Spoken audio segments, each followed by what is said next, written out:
Apakah benar ada hadis yang mengatakan bahwa anak kecil pemutus saf? Bila iya, bagaimana bila kami ingin mengajak anak kecil belum balik belajar sholat berjamaah? Apakah memang posisinya harus di paling belakang, tidak boleh berada di tengah-tengah orang dewasa?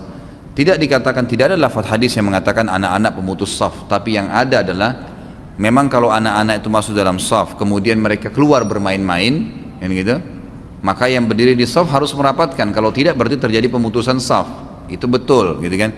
Tapi kalau anak-anak masuk dalam saf dianggap pemutus saf, itu tidak benar. Itu tidak benar.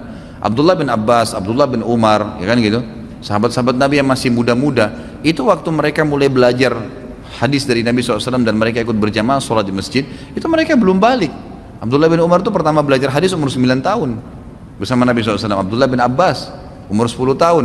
Memang anak-anak muda, anak-anak masih kecil-kecil, belum balik malah pada saat itu. Tapi mereka ikut berjamaah di masjid.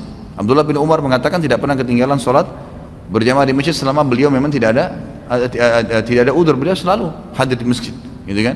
Jadi memang beliau hadir di masjid, jadi tidak ada masalah itu.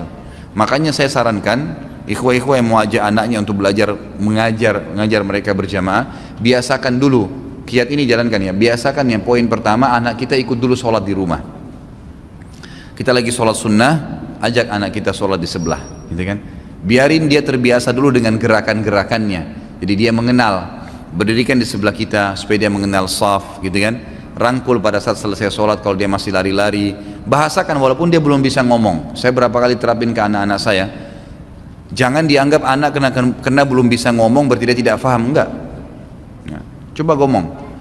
Ya, walaupun belum mengerti, anak-anak saya banyak yang dari kecil masih mungkin belum setahun saya ajak ngomong kadang-kadang.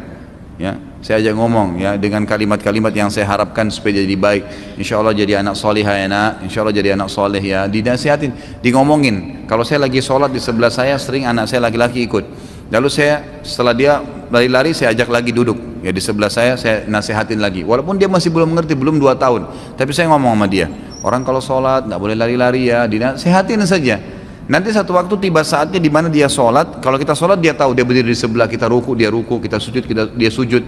Dan itu sudah mulai dilakukan oleh anak saya yang belum 2 tahun sekarang. Awalnya dia lari-lari, setelah saya coba nasihatin begitu, saya sholat dia berdiri di sebelah saya ruku dia mulai bisa ruku, saya sujud mulai bisa sujud, gitu kan. Dia sudah mulai paham kalau sholat tidak boleh lari ke sana sini. Nah itu layak antum ajak ke masjid. Jangan belum tahu sholat antum ajak, nanti kacamatanya orang diambil, nanti dia lari-lari di saf, kan gitu, nanti jadi masalah. Lebih baik jangan, gitu kan. Jadi jangan sampai niat baik itu malah terganggu karena kita belum menerapkan kiat-kiatnya. Jadi pertama, didik dulu dia dengan masalah sholat, gitu kan. Biasakan anda sholat berjamaah dengan dia. Sambil yang kedua dinasehatin, diingatkan, ngomong saja ya, insya Allah akan Allah sampaikan ke dia.